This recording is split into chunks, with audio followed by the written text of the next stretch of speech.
You cannot correct a wrong by committing another wrong. It is unacceptable that we accept accept jurisdiction acquired through kidnapping.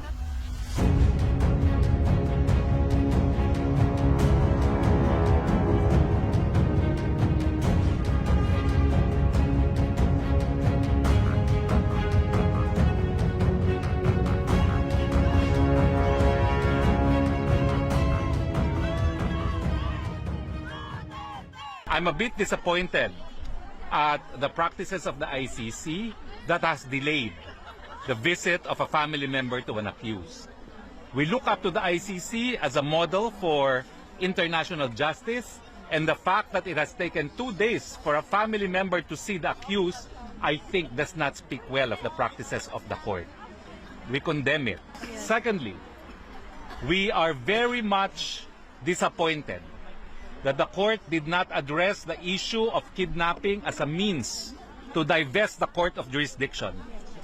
We think that the ICC should again set an example in promoting international justice, and when kidnapping is allowed as a means of acquiring jurisdiction over the jurisdiction of the accused, we think this too is a travesty of justice. You cannot correct a wrong by committing another wrong. I think it is high time that the court clarify its position on this matter.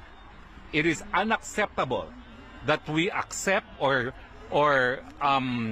accept jurisdiction acquired through kidnapping, especially when the kidnapping took place in the context of the Philippines, where the court is now being used as a tool of oppression by the Marcos government.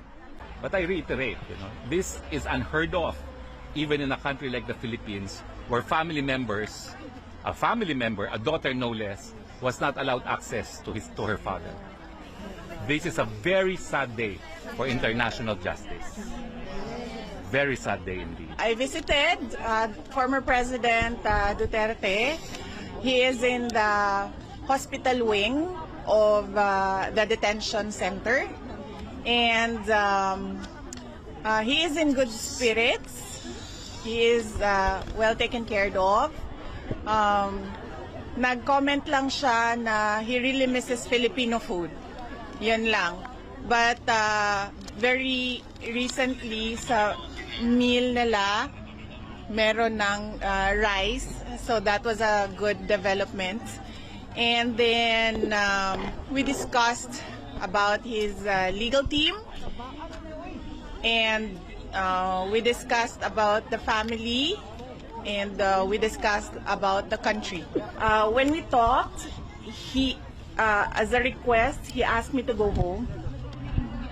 So he repeatedly said, do not leave the country, do not leave the Philippines. And so I told him na I know, I understand that.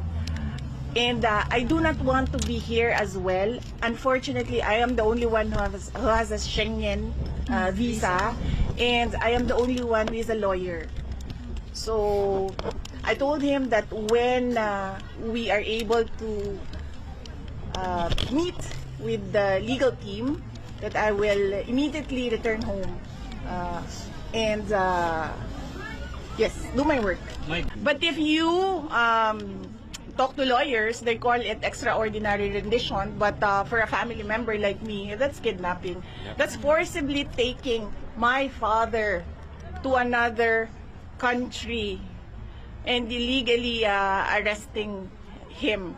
So that's clearly kidnapping. First off, I'd like to thank all our countrymen for your prayers and your profound support to the former presidents. We can feel your love, we can feel your anger, we can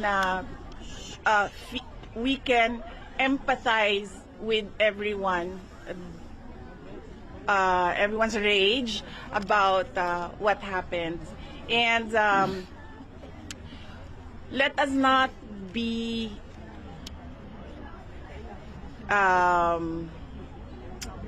let us not forget the real issues in our country, and that is that is the poverty, that is corruption, that is the failure of the government to answer the demands from the people about accountability and transparency, and the failure of the government to address peace and security in our country.